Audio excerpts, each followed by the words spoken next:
hali gani mtazamaji wa Inland TV popote pale ulipo? Karibu katika taarifa yetu ya habari. Tuangazie mkusanyiko wa taarifa mbalimbali tulizokuandalia kwa siku ya leo. Kwa niaba ya wenzangu walioshiriki kukuandalia taarifa hii, jina langu ni Samuel Chemu. Karibu. Awali ya yote tuangalie muktasari wa taarifa zetu.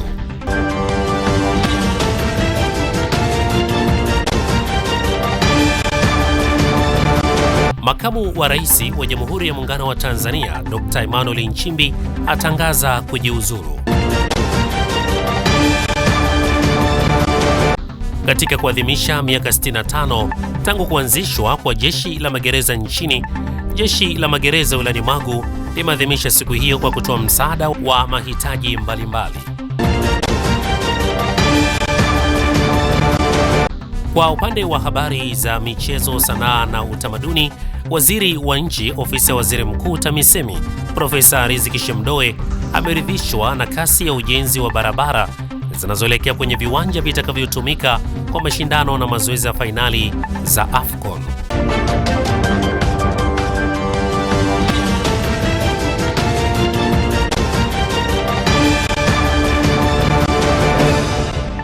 Karibu sasa tuanze taarifa yetu na tunaanza na habari za kitaifa.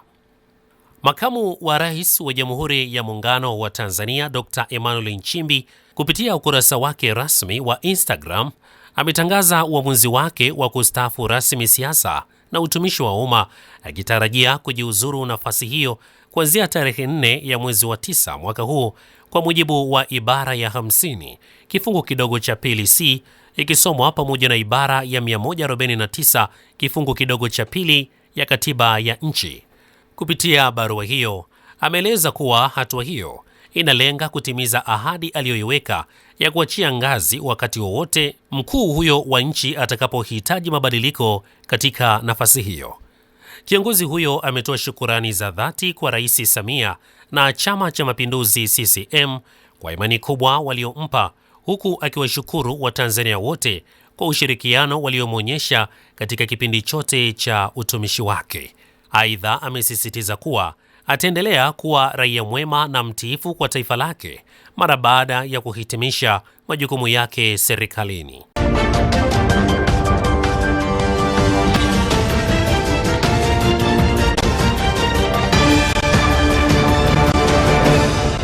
Kiongozi wa mbio za Mwenge wa Uhuru kitaifa kwa mwaka huu wa Michael Mang'onda ameipongeza Manispaa ya Geita kwa usimamizi na utekelezaji wa miradi mbalimbali ya maendeleo, akisema ubora wa miradi hiyo unaonyesha matumizi sahihi ya rasilimali na juhudi za serikali katika kuboresha huduma kwa wananchi. Miongoni mwa miradi hiyo ni ujenzi wa kituo cha afya kata ya Nyanguku, ujenzi wa shule mpya ya sekondari ya Nyantindili iliyopo kata ya Nyankumbu, mtambo wa kupokea na kusambaza maji, pamoja na ujenzi wa barabara ya lami yenye urefu wa kilomita 1.3. Mwenge wa Uhuru umepokelewa wilayani Geita na mkuu wa wilaya hiyo Hashim Komba, ambapo unatarajia kuzindua, kukagua na kuweka mawe ya msingi katika miradi 7 yenye thamani ya zaidi ya shilingi bilioni 145. Utakimbizwa katika halmashauri mbili, halmashauri ya Manispaa ya Geita na halmashauri ya wilaya ya Geita. Katika halmashauri ya Manispaa ya Geita, Mwenge wa Uhuru utakimbizwa umbali wa kilomita 76.4 na kutembelea, kukagua, kuzindua na kuweka mawe ya msingi katika jumla ya miradi 7 yenye jumla ya shilingi bilioni 145 milioni 262,300,800. Aidha, katika halmashauri ya wilaya ya Geita, Mwenge wa Uhuru utakimbizwa umbali wa kilomita 69.3 na kutembelea jumla ya miradi 7. Na katika jumla hii ya miradi 7, jumla ya fedha zilizotumika ni bilioni 3. Akizungumzia ujenzi wa kituo cha afya Nyanguku, mganga mkuu wa Manispaa ya Geita Dr. Fredrick Mgalula amesema uamuzi wa kujenga kituo hicho umetokana na ongezeko la idadi ya wananchi pamoja na changamoto ya wakazi kutembea umbali mrefu kufuata huduma za afya. Amesema kukamilika kwa kituo hicho kutasaidia kusogeza huduma za afya karibu na wananchi, na kupunguza adha ya kusafiri umbali mrefu. Mbio za mwenge wa uhuru kitaifa, zahanati ya Nyanguku ilipokea pesa kiasi cha shilingi milioni 500 kupitia mapato ya ndani ya halmashauri mnamo tarehe 20 mwezi wa 11 2025 kwa ajili ya ujenzi wa majengo ya maabara, upasuaji, wodi ya wazazi na vyoo vya nje vya wateja katika mwaka wa fedha 2025-2026 na kuanza taratibu za manunuzi kupitia mfumo wa NeST. Kwa upande wa mradi wa maji, mkurugenzi wa mamlaka ya maji safi na usafi wa mazingira mjini Geita, GEWASA, Frenki Changawa, amesema mradi huo unatarajia kusaidia kuongeza upatikanaji wa maji kwa wananchi na kupunguza changamoto ya maji katika maeneo mbalimbali ya manispaa ya Geita. Lakini tuna matenki yetu ya zamani hapa, tuna Katoma na tuna Kagera. Kwa hiyo maji ataenda kuunganisha matenki ya zamani, wananchi wataanza kupata huduma ya maji kabla hata mradi hujakamilika kwa asilimia. Mpaka sasa hivi tumeshapokea pampu, ili tenki lina lita milioni 3 ni booster. Akizungumza baada ya kukagua miradi hiyo, kiongozi wa mbio za mwenge wa uhuru kitaifa kwa mwaka huu, Wazo Michael Mwang'onda, ameipongeza hatua iliyofikiwa na manispaa ya Geita, akisema miradi hiyo inaonyesha jitihada za serikali katika kuboresha huduma za kijamii na miundombinu kwa wananchi. Tumefanya ukaguzi hapa, wameshuhudia kituo hiki cha afya kikijengwa katika ubora mkubwa. Tumeona hapa majengo yote ambayo yamejengwa katika ubora mkubwa sana. Hivyo tunawashukuru kwa kazi kubwa.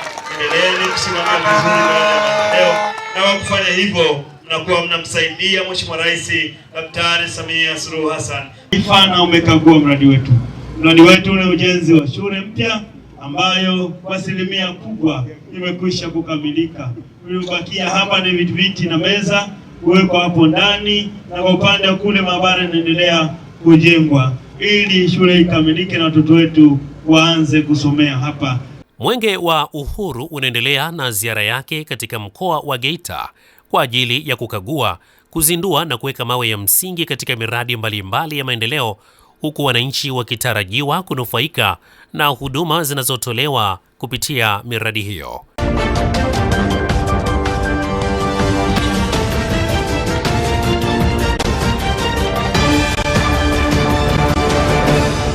Mkuu wa mkoa wa Mbeya, Beno Malisa, amelitaka jeshi la polisi mkoani humo kupitia kitengo cha polisi jamii kuongeza kasi, nguvu na jitihada katika kukabiliana na vitendo vya ukatili wa kijinsia, ikiwemo matukio ambayo hayaripotiwi.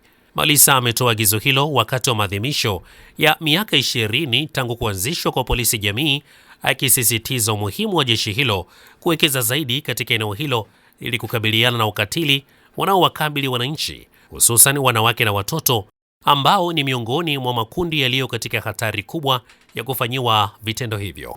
Ni tuendeleze mapambano ya uhalifu wa kijinsia.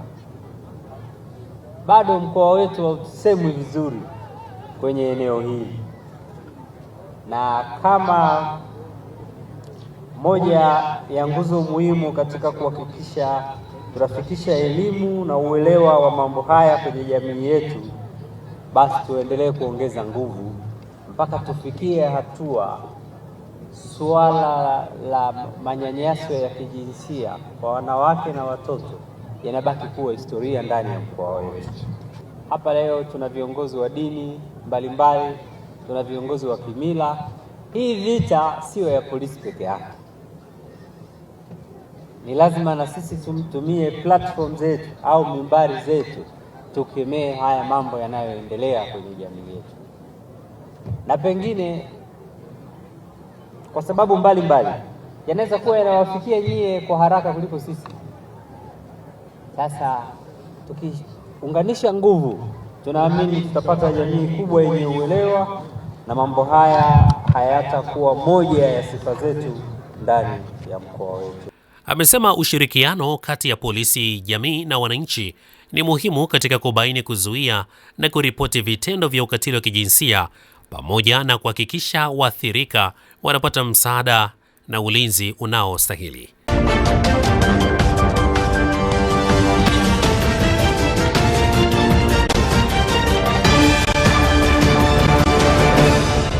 Katika Katika kuadhimisha miaka 65 tangu kuanzishwa kwa jeshi la magereza nchini, jeshi la magereza wilayani Magu limeadhimisha siku hiyo kwa kutoa msaada wa mahitaji mbalimbali katika kituo cha afya Kahangara kilichopo kata ya Kahangara wilayani humo.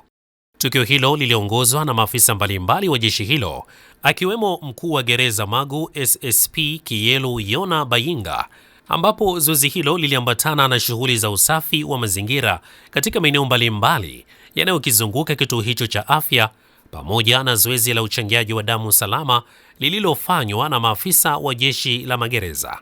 Akizungumza baada ya kukamilika kwa zoezi hilo, mkuu wa gereza Magu SSP Kiyelu Yona Bayinga amesema kuwa kwa kutambua mahitaji mbalimbali ya jamii, hususan wagonjwa na makundi mengine yenye uhitaji wa msaada wa karibu, jeshi la magereza limeona ni vyema kuadhimisha siku hiyo kwa kufanya shughuli za kijamii na matendo ya huruma kwa wananchi. Kwa majina naitwa mrakibu wa magereza mwandamizi Kiyelu Yona Bayinga, mkuu wa gereza Magu.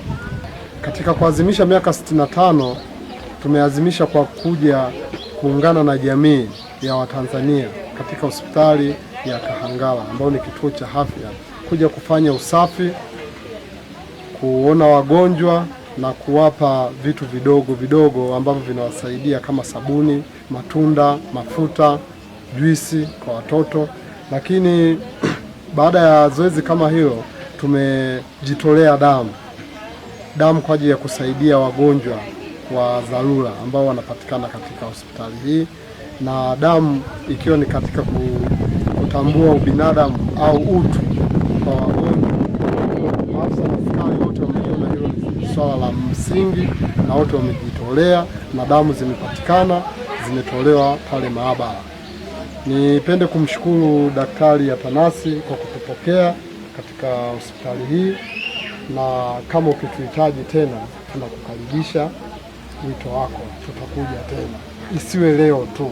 Kwa upande wake, afisa tabibu wa kituo cha afya Kahangara Atanasi Silvester Kakwenda amelishukuru jeshi la magereza wilaya ya Magu kwa moyo wa kujitolea na kuona umuhimu wa kuwasaidia wahitaji.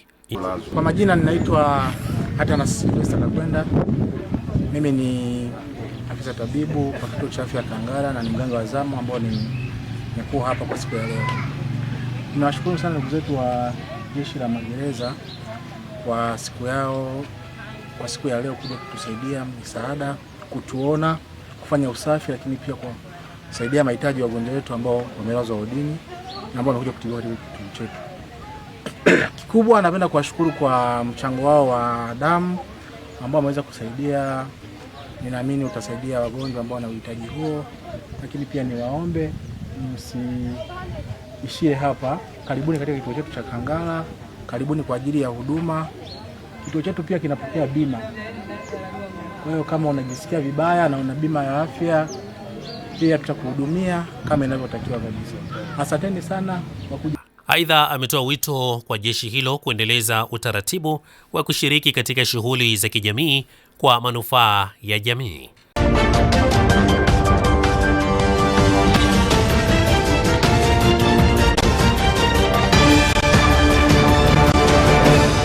Waziri wa Katiba na Sheria na mbunge wa jimbo la Namtumbo, Mheshimiwa Dr. Juma Zuberi Homera amezungumza na waandishi wa habari kuhusu utekelezaji wa programu maalumu ya Sema na Waziri. Mwanahabari wetu Matrida Baltazari ana undani wa taarifa zaidi. Kupitia programu hiyo, Daktari Homera amepokea na kusikiliza malalamiko, changamoto na maoni ya wananchi, wakiwemo waliowasiliana kupitia kituo cha huduma kwa wateja cha wizara, huku baadhi ya changamoto zikipewa ufumbuzi na nyingine zikielekezwa kwa hatua zaidi. Mtu akistaafu bado anapata changamoto kubwa sana ya kupata haki zake.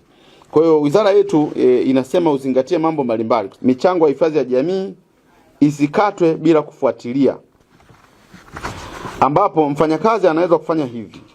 Moja, ni muhimu mfanyakazi kufuatilia taarifa za mchango yake, lakini pia anapaswa kufahamu kuhifadhi kumbukumbu za ajira na mishahara yake. Lakini la tatu, kutunza vielelezo vya makato. Ya nne, kuuliza mfuko husika pale anapobaini tofauti. Lakini namba 4, kuwasilisha nyaraka zinazohitajika wakati wa kufuatilia madai yake. Usisubiri hadi unapostaafu ndipo uanze kuangalia historia ya michango yako. Pale ambapo unaendelea na kazi, uendelee kufuatilia na michango yako mwananchi. Unapopunguzwa au kusitishwa na ajira, nalo ni jambo lingine ambalo pia tumeona pia tutoe elimu kwa wananchi. Moja, ushauri kwa wafanyakazi. Unapopokea taarifa kusitishwa kwa ajira, soma barua yako kwa makini. Lakini jambo jingine, hifadhi mkataba wa ajira. Lakini namba 3, hifadhi barua zote ulizopewa na mwajiri wako. Lakini namba 4, hifadhi taarifa za malipo. Tambua sababu ya kusitishwa kwa ajira yako. Lakini tafuta ushauri wa kisheria au wa mamlaka husika unapodhani haki zako hazitekelezwi. Lakini iko migogoro ya ajira ina mamlaka zake. Mfano, si kila mgogoro wa ajira unatakiwa kutatuliwa kwa njia ile ile.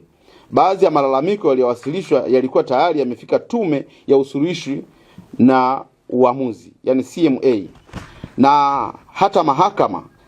Katika mazingira kama hayo, ni muhimu wafanyakazi kuelewa hatua ambayo shauri limefikia na mamlaka iliyohusika. Anapaswa pia muda wa kukata rufaa, maamuzi ya CMA, maamuzi ya mahakama na taratibu zinazotakiwa kufuatwa.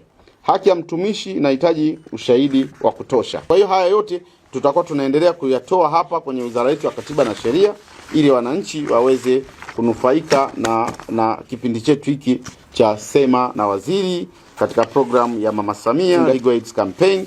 Programu hii ni sehemu ya juhudi za wizara za kusogeza huduma za kisheria karibu na wananchi, kuhakikisha mwananchi anapata nafasi ya kusikilizwa na kupata mwongozo wa kisheria kwa wakati. Kwa wananchi wa jimbo la Namtumbo na Tanzania kwa ujumla wenye changamoto ya kisheria, malalamiko, maoni au ushauri wa kisheria, wanaweza kuwasiliana na wizara kupitia simu namba 0800040004.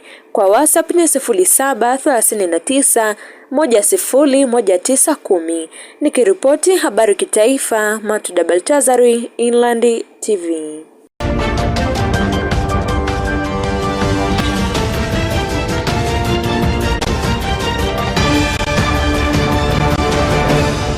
Wakuu wa wilaya za mkoa wa Arusha wamesema wamejiandaa vizuri kuhakikisha zoezi la kampeni ya chanjo ya ugonjwa wa kupooza kwa watoto polio litakaloanza Agosti 27 mwaka huu linafanikiwa kikamilifu kwa kuhakikisha watoto wote chini ya miaka 10 wanafikiwa wakati wa utekelezaji wa utoaji wa chanjo hiyo.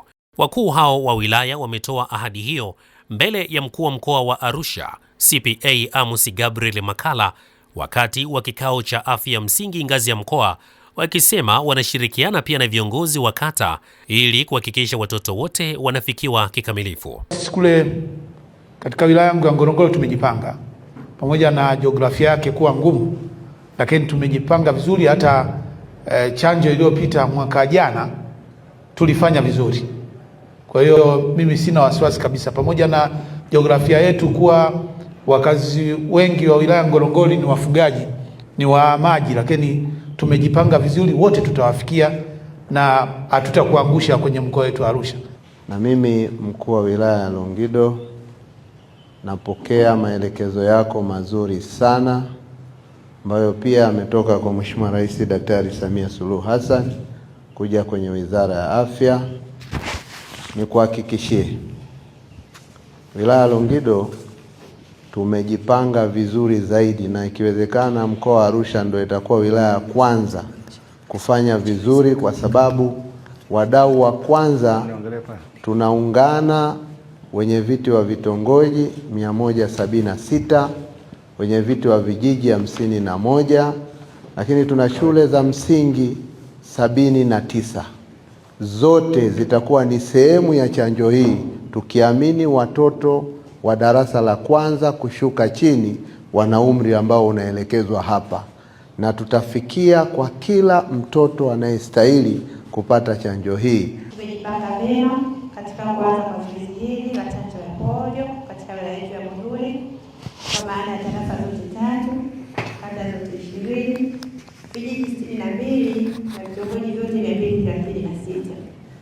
Sisi kama wilaya ya Monduli tutahakikisha kwamba malengo yote ya kuwafikia watoto ambao wanastahili kuchanjwa, kwa maana walioko vijijini ambao hawajaanza shule na walioko mashuleni, kwamba wote watafikiwa kwa kuwashirikisha wadau mbalimbali kama ulivyoelekeza katika kikao hichi. Kwanza, kama wilaya nasi ya Arumeru tumepokea maagizo haya na tutakwenda kuyatekeleza, na ni kuahidi sisi Arumeru kupitia mpango mikakati ambayo tumeshaiweka kupitia halmashauri na wataalamu wetu wa afya, tutakwenda kufanya vizuri na tutauweka mkoa wetu wa Arusha katika nafasi nzuri kitakwimu kwa chanjo hii ya mwaka huu. Asante sana.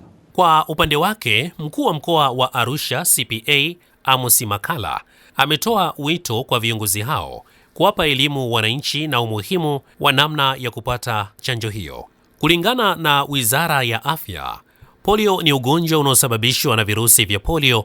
Ugonjwa huu hushambulia mishipa ya fahamu na hatimaye husababisha kupooza kwa misuli hasa ya miguu, mikono au yote kwa pamoja, na wakati mwingine huathiri misuli ya kifua inayosaidia kupumua na hatimaye kusababisha kifo.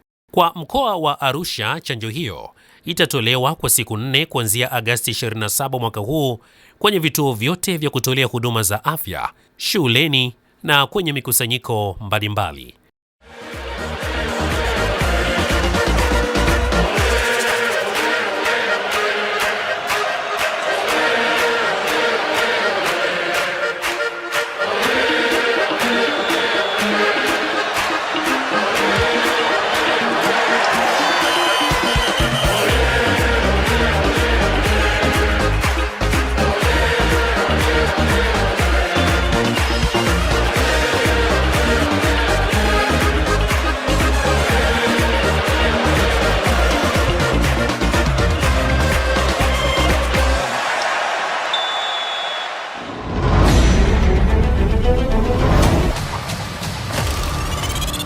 Na mtazamaji, kwa hivi sasa karibu tuziangazie taarifa mbalimbali za michezo, burudani, sanaa na utamaduni.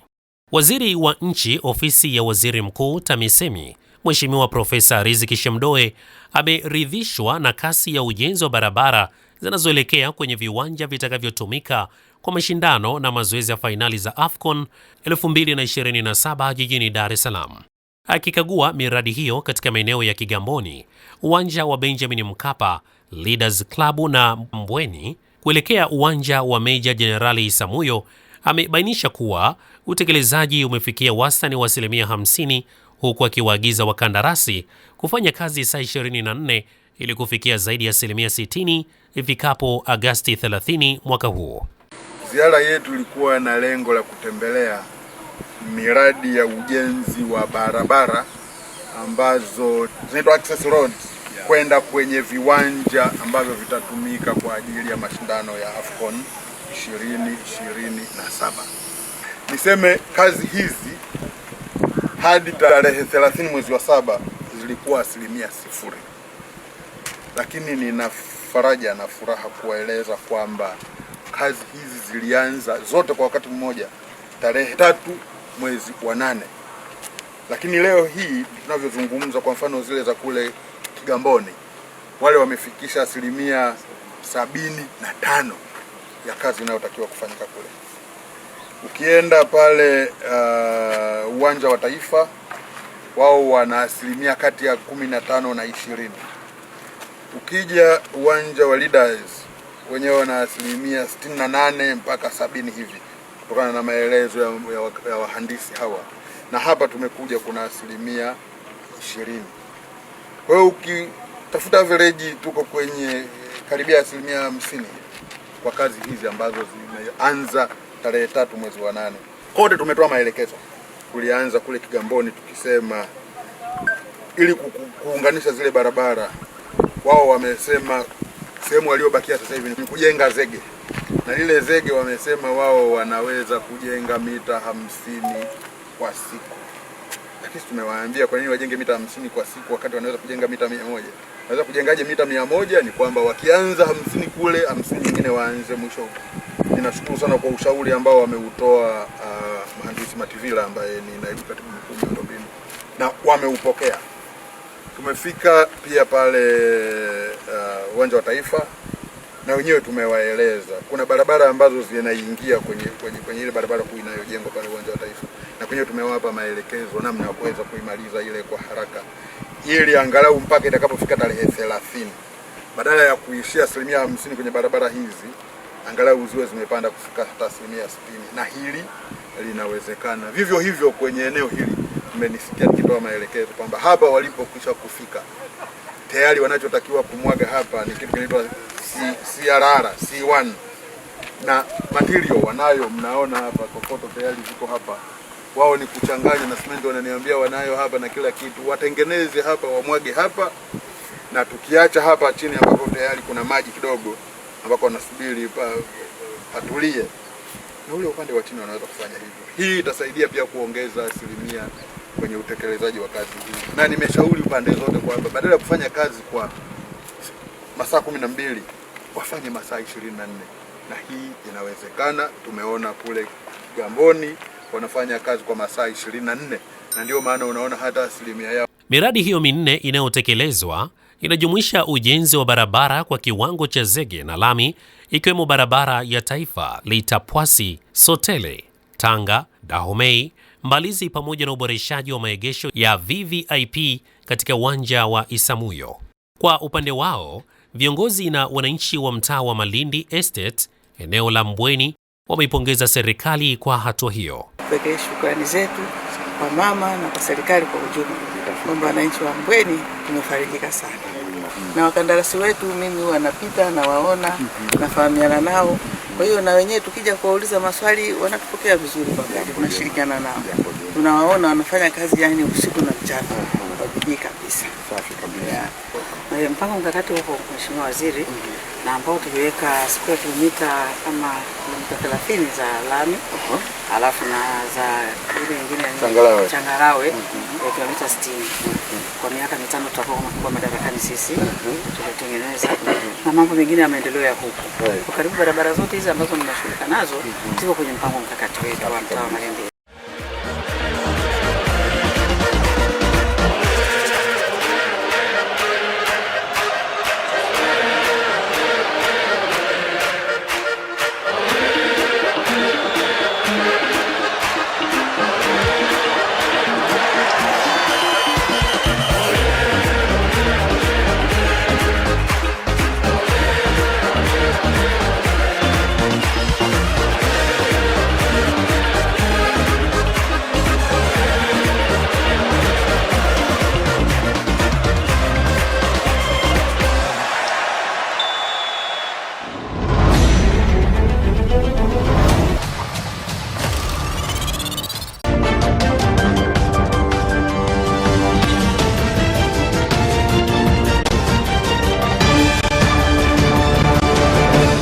Na mtazamaji, kabla ya kuhitimisha taarifa yetu ya habari, kwanza tuangalie muktasari wake.